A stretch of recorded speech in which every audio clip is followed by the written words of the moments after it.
Mother Teresa international award കരസ്ഥമാക്കിയ തൃശ്ശൂർ രക്ഷാ ഹോസ്പിറ്റലിലെ ഡോക്ടർ ലിൻഡോ പി.കെ. ഇപ്പോൾ നമ്മളോടൊപ്പം ചേരുകയാണ്. നമസ്കാരം ഡോക്ടർ.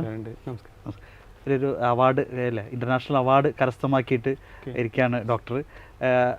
എന്തിൻ്റെ പേരിലാണ് ഈ ഒരു അവാർഡ് ലഭിച്ചത്? അതിനു മുമ്പ് ഞങ്ങൾക്ക് ഡോക്ടർ എന്താണ്, ആരാണെന്നൊന്ന് അറിയാനും കൂടിയുണ്ട് പ്രേക്ഷകർക്ക്. എൻ്റെ പേര് ലിൻഡോ എന്നാണ്.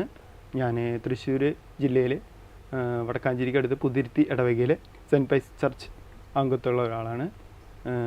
ഒപ്പം തന്നെ വീട്ടിൽ അപ്പനമ്മ, അനിയന്മാർ, വൈഫ്, ഒരു ചെറിയ കൊച്ചു കുടുംബമാണ്. ഞാൻ ചാരിറ്റി ചെയ്യുന്നുണ്ട്. ചാരിറ്റി ചെയ്യുകയെന്ന് പറഞ്ഞെങ്കിൽ ആർക്കും വേണ്ടാത്ത കുറേ മക്കൾ ഗാകുലത്ത പോലെയുള്ള സ്ഥലങ്ങളിൽ ഉണ്ട്, അവിടെ പോയിട്ട് സേവിക്കുന്നുണ്ട്. അപ്പോൾ എന്നെ സംബന്ധിച്ചിടത്തോളം ഈ ജോലിയുടെ ഇടയിലും കുറച്ച് വേണ്ടി അവർക്ക് വേണ്ടി സമയം ഞാൻ കണ്ടെത്താറുണ്ട്. അപ്പോൾ അതിൻ്റെ ഭാഗമായിട്ടാണ് എനിക്ക് കിട്ടിയ അവാർഡാണ്. അതിൽ മദർ തെരേസ പറഞ്ഞ വചനം തന്നെയാണ് ഏറ്റവും വലിയൊരു കാര്യം. ജീവിതം സേവനമാണ്, സേവനം ആനന്ദമാണ് എന്നുള്ള ആ വാക്യം തന്നെയാണ് മുന്നിൽ വെച്ചിരിക്കുന്നത്. പല പേഷ്യൻസിൻ്റെയും പല തരത്തിലുള്ള വേദനകൾ കിട്ടിയിട്ടുണ്ട്. അത് മദർ തെരേസയിൽ നിന്ന് കിട്ടി. അതേപോലെ തന്നെ ഒരു അനുഭവം, തിക്തമായ ഒരു അനുഭവം ഉണ്ടായത് വെച്ചെങ്കിൽ മുഖത്തേക്ക് ഒരു പേഷ്യൻ്റ്, ഷുഗർ കുറഞ്ഞൊരു പേഷ്യൻ്റ് മുഖത്തേക്ക് തുപ്പ് ഉണ്ടായി. അപ്പോൾ വളരെ സന്തോഷത്തോടെ തന്നെ അത് ഞാൻ സ്വീകരിക്കാൻ സാധിച്ചു. അത് മദർ തെരേസയുടെ ആ വചനം വാക്യം തന്നെയാണ്. അവർ ഒരു വട്ടം അവരുടെ കയ്യിൽ തുപ്പിയപ്പോൾ അവർ പറഞ്ഞതുപോലെ എനിക്കുള്ളത് തന്നു, എൻ്റെ മക്കൾക്കുള്ളത് താ എന്ന് പറഞ്ഞതുപോലെ തന്നെയാണ് എനിക്കും സാധിച്ചത്. അങ്ങനെ വളരെ സന്തോഷത്തോടെയാണ് അങ്ങനെ ആ മദർ തെരേസയുടെ ആ ഒരു ജീവിതാനുഭവം ജീവിതത്തിൽ പകർത്തിയപ്പോൾ ആ ഒരു അവാർഡ് തന്നെ കരസ്ഥമാക്കാൻ സാധിച്ചു അല്ലേ? Mother Teresa. അത് എന്ത് ഡോക്ടേഴ്സിന് കൊടുക്കുന്ന അവാർഡ്? ഡോക്ടേഴ്സിന് കൊടുക്കുന്നതാണ്. ചാരിറ്റി മേഖലയിലെല്ലാം പ്രവർത്തിക്കുന്ന ഡോക്ടേഴ്സിന് മാത്രം കൊടുക്കുന്ന അവാർഡാണ്. ഡോക്ടർ നേരത്തെ പറഞ്ഞു ആരോഗ്യമില്ലാത്തവർക്കൊക്കെ വേണ്ടി അല്ലെങ്കിൽ അങ്ങനെ ചെയ്യുന്നുണ്ട്. അത് കുറച്ചും കൂടി ഒന്ന് വിശദീകരിക്കാം. അതായത് നമ്മുടെ ഗാകുലത്ത, തൃശ്ശൂർക്ക് അടുത്ത് ഗാകുലത്ത ധ്യാന കേന്ദ്രം എന്ന് പറയുന്നൊരു ആശ്രമമുണ്ട് അവിടെ. അതായത് കുറേ മക്കളുണ്ട് അവിടെ, ഒരു 100-300ഓളം മക്കളുണ്ട്. അവരെ നോക്കാനോ അല്ലെങ്കിൽ അവരെ മരുന്ന് വയ്ക്കാനോ ചികിത്സിക്കാനോ ആരുമില്ല. അപ്പോൾ അവരുടെ ഇടയിൽ പോയി കുറച്ച് നേരമെങ്കിലും, വളരെ ജോലിയുടെ ഇടയിൽ പോലും കുറച്ച് നേരം കിട്ടുന്നുള്ളൂ, ആ കുറച്ച് നേരം അവരുടെ ഇടയിൽ പോയി പ്രവർത്തിക്കുന്നു. അതേപോലെ തന്നെ മറ്റു പല സ്ഥലങ്ങളിലും ഇതേപോലെയുള്ള അന്തേവാസികൾ ഒരുപാടുണ്ട്, നമുക്കറിയാത്ത ഒരുപാട് സ്ഥലങ്ങളുണ്ട്. അവിടെ പോയി ഇതേപോലെ അവരെ കുളിപ്പിക്കാനായാലും അവരെ മരുന്ന് വയ്ക്കാനായാലും കാര്യങ്ങൾ ചെയ്യുന്നതാണ്. അങ്ങനെയുള്ള സേവനങ്ങളാണ് ഞാൻ ചെയ്തുകൊണ്ടിരിക്കുന്നത്. ഈ ജോലി മേഖലയിൽ ഇപ്പോൾ ഡോക്ടർ എന്ന് പറയുന്നത് അറിയാം, നമുക്ക് വളരെ തിരക്കേറിയതാണ്, ഒരുപാട് പേഷ്യൻസ് ഉണ്ട്. ഡോക്ടർ ചെയ്യുന്നത് ആയുർവേദ, നാച്ചുറോപ്പതി അല്ലേ?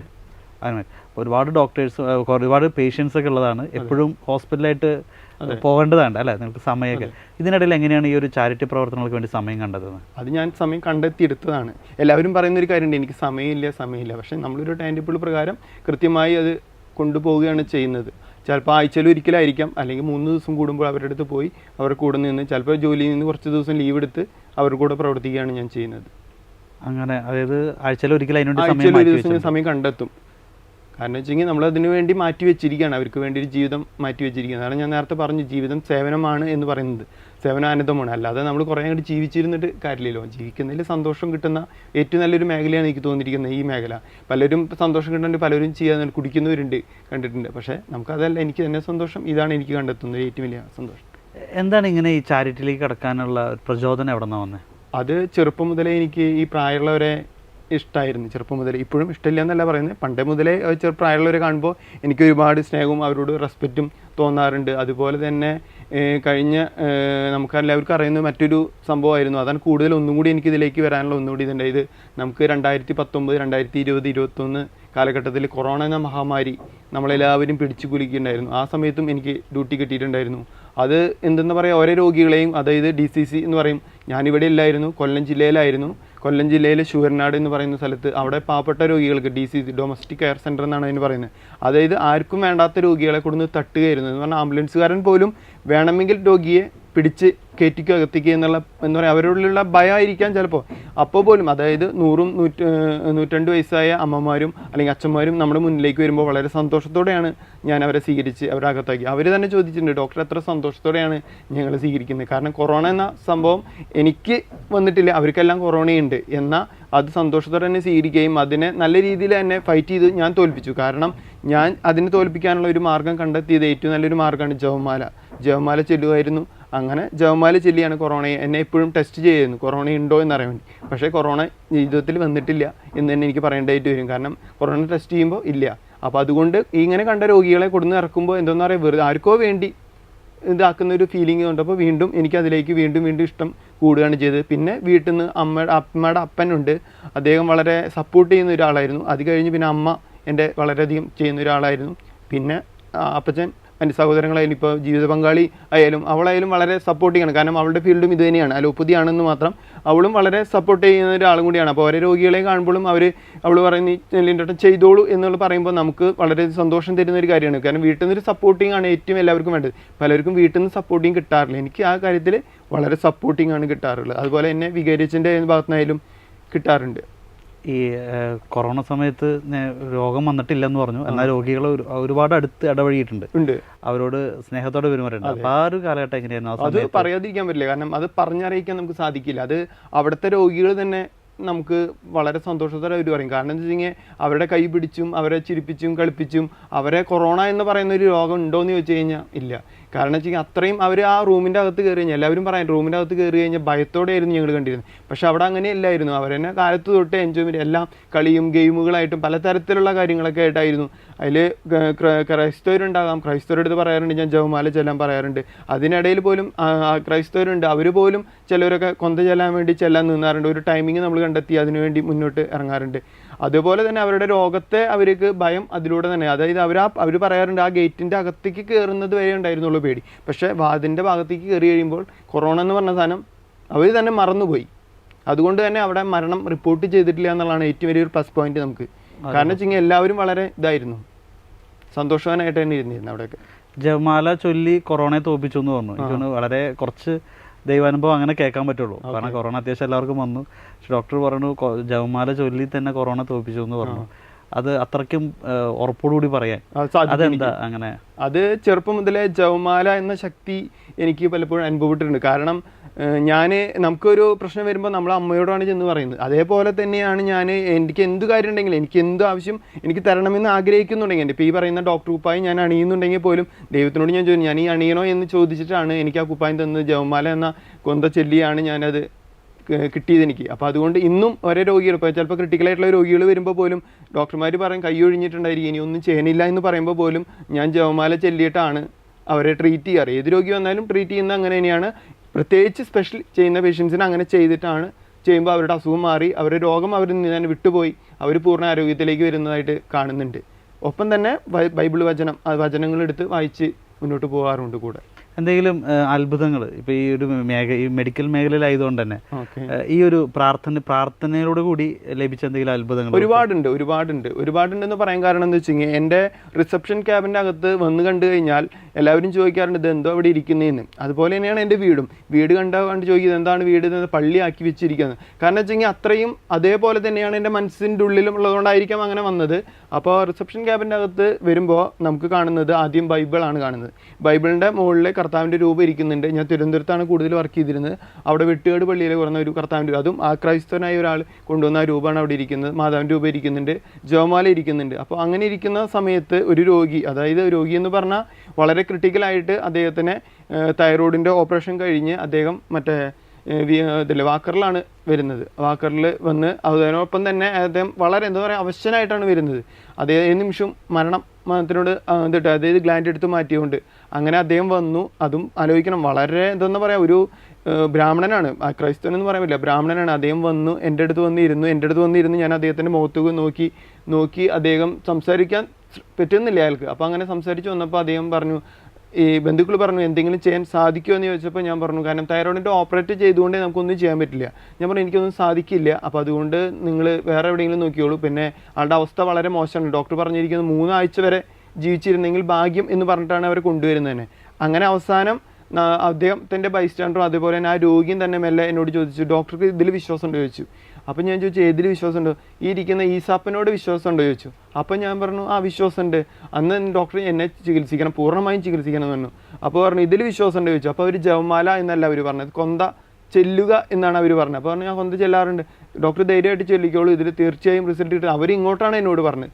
അങ്ങനെ ഞാനും കൊന്ത ചെല്ലാൻ തുടങ്ങി, അവർക്ക് വേണ്ടിയിട്ട് കൊന്ത ചെല്ലാൻ തുടങ്ങി. ഒപ്പം നമ്മുടെ ട്രീറ്റ്മെൻറ്റ് ചെല്ലാൻ തുടങ്ങി. കർത്താവ് പണ്ട് ചെയ്തതുപോലെ തന്നെ പ്രകൃതി ചികിത്സയുടെ മറ്റൊരു ഘടകം തന്നെയാണ് മണ്ണ് ചികിത്സ. അവരുടെ തൈറോയ്ഡ് ഗ്ലാൻഡിൻ്റെ മുകളിൽ പുരട്ടുകയും അതിനൊപ്പം തന്നെ അവിടുന്ന് ഒരു 2 ആഴ്ച കഴിഞ്ഞപ്പോൾ തന്നെ അവർക്ക് ആരോഗ്യം പൂർണ്ണമായും വരുന്നതായിട്ട് മെല്ലെ മെല്ലെ കാണാൻ തുടങ്ങി, ഫീൽ ചെയ്യാൻ തുടങ്ങി എനിക്ക്. അപ്പോൾ അവസാനം ഞാൻ അവരോട് പറഞ്ഞു, നിങ്ങൾ ഓക്കെ ആയിക്കൊണ്ടിരിക്കുന്നുണ്ട്, നിങ്ങൾക്ക് ഡിസ്ചാർജിൻ്റെ സമയം.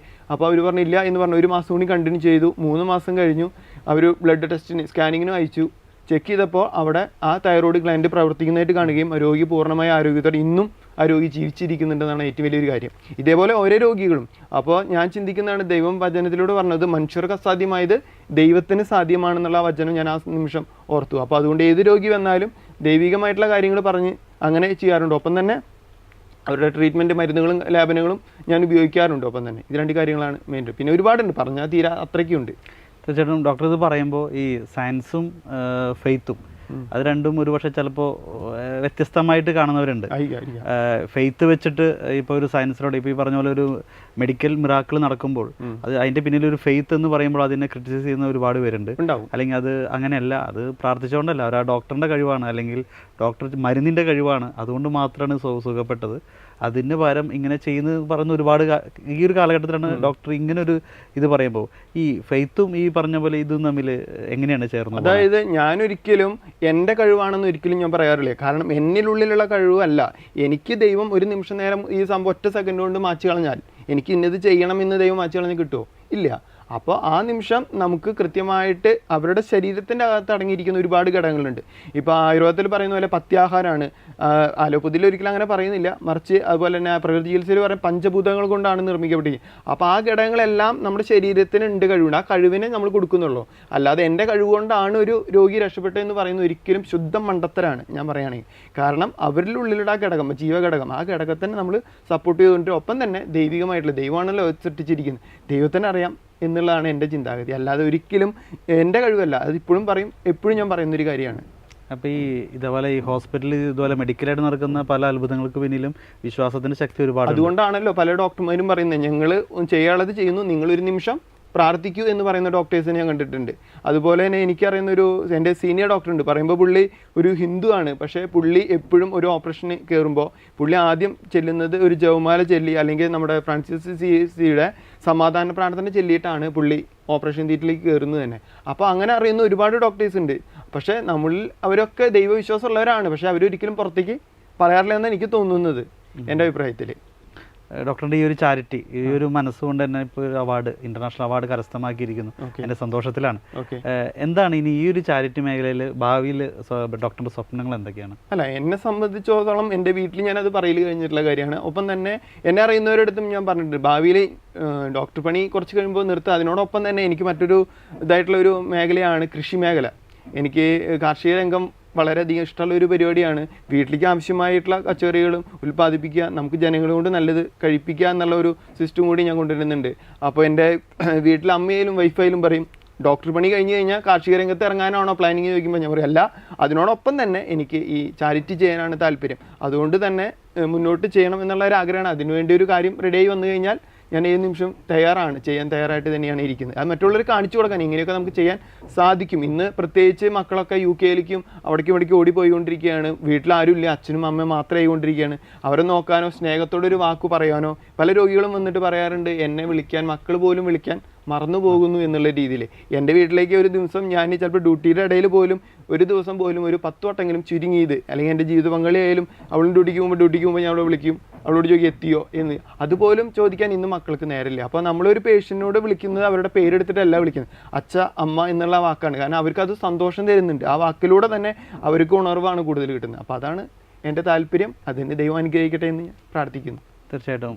അവസാനമായിട്ട് ഇപ്പോൾ ഡോക്ടർ ഇതേപോലെയുള്ള ചാരിറ്റി പ്രവർത്തനങ്ങളൊക്കെ ചെയ്യുമ്പോൾ ചെറുപ്പം മുതൽ ഡോക്ടറിൻ്റെ ജീവിതത്തിലുണ്ടായി എന്തെങ്കിലും ഒരു ദൈവം സ്പർശിച്ച എന്തെങ്കിലും അനുഭവങ്ങൾ ഷെയർ ചെയ്യാനുണ്ടോ? ദൈവം അനുഭവിച്ചെന്നുണ്ടെങ്കിൽ ഒരുപാടുണ്ട്. വെച്ചെങ്കിൽ അതൊരു സ്വപ്നത്തിലൂടെയാണ് എനിക്ക് അത് ഞാൻ നേരത്തെ പറഞ്ഞു ജവമാല എന്നുള്ള രീതിയിൽ. ഞാൻ ചെറുപ്പം മുതലേ ദൈവവിശ്വാസം, അതായത് 4ാം ക്ലാസ്സിലേക്ക് പഠിക്കുമ്പോൾ എന്ത് ദൈവവിശ്വാസം എന്ന് ചോദിച്ചു കഴിഞ്ഞാൽ ഇല്ല. എൻ്റെ അമ്മയുടെ അപ്പൻ്റെ കൂടെയാണ് ഞാൻ പള്ളിയിൽ പോകാറ്. പള്ളിയിൽ പോകുമ്പോൾ ഈ പറഞ്ഞ പോലെ പ്രാർത്ഥനകൾ കാണും, കൈ നിവൃത്തി വയ്ക്കുന്നു, കാലി നിവൃത്തി വയ്ക്കും. ഇതല്ലാതെ വേറൊന്നും ഇതിനെക്കുറിച്ച് എനിക്ക് അറിയുന്നില്ല. തൊട്ട് സ്പർശിക്കാൻ പറ്റിയ ഒന്നും കണ്ടിട്ടില്ല. പിന്നീട് എനിക്ക് പല അനുഭവങ്ങളും കിട്ടി. അതിൽ നിന്ന് കുറച്ച് വലുതായി എനിക്ക് ഇതിനെ കാണണം എന്നുള്ള ഒരു ആഗ്രഹം കൊണ്ട് ഞാൻ പ്രാർത്ഥിച്ചു. അങ്ങനെ ഒരിക്കൽ മാതാവ് ഒരു പ്രത്യക്ഷപ്പെടുണ്ടായി. മാതാവ് സ്വപ്നത്തിലൂടെയാണ് വന്നത്. അങ്ങനെ കിടന്നുറങ്ങുന്ന ഒരു സമയത്ത് മാതാവ് വന്നു. എനിക്കറിയില്ല മാതാവാണെന്ന് അറിയണ്ടായിരുന്നില്ല. ഞാൻ സ്വപ്നത്തിൽ അവിടെ നിന്ന് വന്നു. അവിടെ തിരുവനന്തപുരത്തൊരു ശൈലിയുണ്ട്, നമ്മുടെ നാട്ടിൽ അമ്മ എന്ന് വിളിക്കുമ്പോൾ അവിടെ കിളവി തള്ള എന്നാണ് ഒരു ഭാഷ വിളിക്കുക. എനിക്കത് കേൾക്കുമ്പോൾ സത്യം പറഞ്ഞു കഴിഞ്ഞാൽ ദേഷ്യം വരും. അപ്പോൾ ഞാൻ എപ്പോഴും പറയും നിങ്ങളെന്താ തള്ള എന്ന് വിളിക്കുക, അങ്ങനെ വിളിക്കാൻ പാടില്ല എന്ന് മറ്റുള്ളവരുടെ അടുത്ത് ഞാൻ പറയാറുണ്ട്. പക്ഷേ അവരുടെ ശൈലി അങ്ങനെയാണ്. അങ്ങനെ ഒരു വട്ടം ഞാൻ അങ്ങനെ ഉറങ്ങുന്ന സമയത്ത് എന്നോട് പറഞ്ഞു ഡോക്ടറാണ് ഒരു തള്ള വന്നിട്ടുണ്ട് എന്ന് പറഞ്ഞു. അപ്പോൾ പറഞ്ഞു കുറച്ച് കഴിഞ്ഞ് കിളവി വന്നിട്ടുണ്ടെന്നു. അപ്പോൾ ഞാൻ പറഞ്ഞു അങ്ങനെയല്ലേ നിങ്ങളോട് വിളിക്കരുത് എന്ന് പറഞ്ഞില്ലേ എന്നു. അങ്ങനെ അവർ എന്നെ കാണാൻ വേണ്ടി വന്നു, ഒരു വെള്ള സുന്ദരിയായ ഒരു ഇത്. അപ്പോൾ അങ്ങനെ വന്നു, ഞാൻ ചോദിച്ചു ആരാണെന്ന് ചോദിച്ചപ്പോൾ പറയുന്നില്ല. വീണ്ടും ചോദിച്ചു, അപ്പോൾ പറയുന്നില്ല. അമ്മയാണോ? അപ്പോൾ അതേന്നു. എന്താ പേര്? വരൂ കയറി ഇരിക്കൂ എന്ന് പറഞ്ഞു. അങ്ങനെ പിന്നീട് കയറിയിരിക്കുകയും ഒപ്പം തന്നെ എൻ്റെ നെറ്റിയിലും കൈയിൻ്റെ മുകളിലും കാലിൻ്റെ മുകളിലും ഒരു എണ്ണമയം പോലെയുള്ള എന്തോ അഭിഷേകം ചെയ്ത പോലെ എനിക്ക് ഫീൽ ചെയ്തു. ഒപ്പം തന്നെ പിന്നീട് നേരം എടുത്തപ്പോൾ അത് കണ്ടു. എന്നിട്ട് പറഞ്ഞു എൻ്റെ കൂടെ ഉണ്ട് കേട്ടോ, ഭയപ്പെടേണ്ട കേട്ടോ എന്ന് പറഞ്ഞു. അപ്പോൾ എനിക്ക് മനസ്സിലായി എൻ്റെ കൂടെ ഉണ്ട് എന്ന് എനിക്കൊരു ബോധ്യപ്പെട്ടു. പിന്നീട് എനിക്കെന്താ പറയുക, അത് മാതാവിനെ ഞാൻ ഒരു പേരിടും ചെയ്തു. എന്നിട്ട് ദർശന മാതാവ് എന്നുള്ളൊരു പേരിട്ടു. ആരെങ്കിലും ഇട്ടുണ്ടോ എന്ന് എനിക്കറിയില്ല, ഞാൻ ഇട്ടിരിക്കുന്ന പേര് അതാണ്, ദർശന മാതാവ്. അപ്പോൾ എനിക്ക് എന്ത് ആവശ്യമുണ്ടെങ്കിലും എൻ്റെ അമ്മയുടെ അടുത്ത് ഓടിയെത്തുന്ന പോലെ തന്നെ എനിക്ക് പറഞ്ഞ പോലെ ഓടിയെത്തും. അമ്മയോട് കാര്യങ്ങൾ പറയും, എനിക്ക് ഇന്നതൊരു കാര്യമുണ്ട് കേട്ടോ, എനിക്ക് സാധിക്കുമെങ്കിൽ എനിക്കത് സാധിച്ചു തരാൻ മകനോട് പറയാൻ പറയും. അപ്പോൾ അത് ദൈവത്തിന് ഇഷ്ടമില്ലെങ്കിൽ വേണ്ട എന്ന് തന്നെയാണ് പറയുന്നത്. അതുപോലെ തന്നെ ഏത് കാര്യത്തിനായാലും ഇപ്പോൾ ഞാൻ എൻ്റെ ജീവിതം കല്യാണം കഴിഞ്ഞ് ഇത്ര നാളായിട്ടുള്ളൂ, എനിക്കൊരു നല്ലൊരു ജീവിത പങ്കാളിയെ വേണമെന്ന് പറഞ്ഞ് ഞാൻ പ്രാർത്ഥിച്ചു. എനിക്ക് നല്ലൊരു ജീവിത പങ്കാളിയെ ലഭിച്ചു. ഇനി മക്കൾ തരാൻ ദൈവത്തിനോട് പ്രാർത്ഥിക്കുന്നു, ദൈവം സമയമാകുമ്പോൾ തരുമെന്ന് പ്രതീക്ഷിക്കുന്നു. ഒപ്പം വൈഫും ഡോക്ടറാണ്, അല്ല ആള് അനസ്തേഷ്യ ടെക്നീഷ്യൻ, രണ്ടുപേരും മെഡിക്കൽ രംഗത്താണ്. അതെ, രണ്ടാളും അത് രണ്ട് തട്ടത്തിൽ നിൽക്കുന്നവരാണ്. പലരും ചോദിക്കാറുണ്ട് നിങ്ങൾ തമ്മിൽ രണ്ടുപേരും എങ്ങനെയാണ് യോജിച്ചു പോകുന്നത്. കാരണം വെച്ചെങ്കിൽ ഒരിക്കലും എന്താ പറയുക വിരുദ്ധമായിട്ട് ചിന്തിക്കുന്നവരാണ് പലരും. പക്ഷേ പുള്ളി അലോപ്പതിയേക്കാളും ഒപ്പം തന്നെ ഇതും താല്പര്യപ്പെടുന്ന ഒരു വ്യക്തിയും കൂടിയാണ്. അതുകൊണ്ട് യാതൊരു ബുദ്ധിമുട്ടും ഇല്ല. കൂടെ തന്നെ എന്ത് കാര്യത്തിനായാലും നമുക്ക് കൂടെ നിൽക്കും, സപ്പോർട്ട് ചെയ്യും, എല്ലാ കാര്യങ്ങളും ചെയ്യാറുണ്ട്. അതിന് ഒപ്പം തന്നെ എൻ്റെ അമ്മയും എൻ്റെ അപ്പച്ചനും സഹോദരങ്ങളും തന്നെയായിരുന്നു ആദ്യം. പിന്നെ ഇപ്പം അവളും കൂടിയായി. അപ്പോൾ എല്ലാവരും കൂടി ഒറ്റക്കെട്ടിലൂടെ. അതുപോലെ ഞങ്ങളുടെ വീട്ടിലുള്ള മറ്റൊരു പ്രത്യേകതയാണ്, ഇന്ന് ഒരു കുടുംബത്തിലും കാണാത്ത എല്ലാവരും കൂട്ടായിട്ട് ഇരുന്ന് വർത്തമാനം പറയുകയും അതുപോലെ തന്നെ ഭക്ഷണം കഴിക്കും. ഇന്നലെ പോലും ഞങ്ങൾ അങ്ങനെയാണ്, എല്ലാവരും കൂടി ഇരുന്ന് പുറത്തിരുന്ന് ഭക്ഷണം കഴിച്ച് കാറ്റുകൊണ്ട് കാച്ചിങ്ങനെ ഫാൻ പോലും ഇടാൻ എൻ്റെ പുറത്ത് ചെന്നിരുന്നാണ് ഞങ്ങൾ എല്ലാവരും കഴിക്കുക. അത് കിട്ടുന്നൊരു സന്തോഷമൊന്നും വേറെ ഒന്നിലും കിട്ടാനില്ല സത്യം പറഞ്ഞു കഴിഞ്ഞാൽ. തീർച്ചയായിട്ടും ഒരു മെഡിക്കൽ രംഗത്ത് പ്രവർത്തിക്കുന്ന ഡോക്ടർ ഈ സമയം ഇന്ന് പലപ്പോഴും പലരുടെ ജീവിതത്തിൽ സമയങ്ങളില്ല എന്നുള്ളതാണ്. സമയങ്ങളുണ്ട്, പക്ഷേ അത് കൃത്യമായിട്ട് വിനിയോഗിക്കുന്നില്ല എന്നുള്ള ഒരു പ്രശ്നം തന്നെയാണ്. പക്ഷേ ഡോക്ടറും ഈ ഒരു മേഖലയിൽ, ചാരിറ്റി മേഖലയിൽ ഇത്ര തിരക്കിനിടയിലും സമയം അതിന് മാറ്റിവെക്കുന്നു. ഒരു ഇൻ്റർനാഷണൽ അവാർഡ് ഡോക്ടറിനെ തേടിയെത്തുന്നു. ഈ ഒപ്പം ഡോക്ടറിൻ്റെ ഈ ഒരു ദൈവാനുഭവം, പങ്കുവെച്ച ദൈവാനുഭവങ്ങളെല്ലാം സത്യം പറഞ്ഞാൽ നമ്മുടെ പ്രേക്ഷകർക്കെല്ലാം വളരെയധികം പ്രചോദനമായിട്ടുണ്ട്. ഞങ്ങളോടൊപ്പം ഇത്ര നേരം സമയം പങ്കുവെച്ചതിന് ഡോക്ടറിനെ ഒരുപാട് നന്ദി അറിയിക്കുന്നു. എല്ലാവിധ ആശംസകളും നേരുന്നു. Okay, thank you.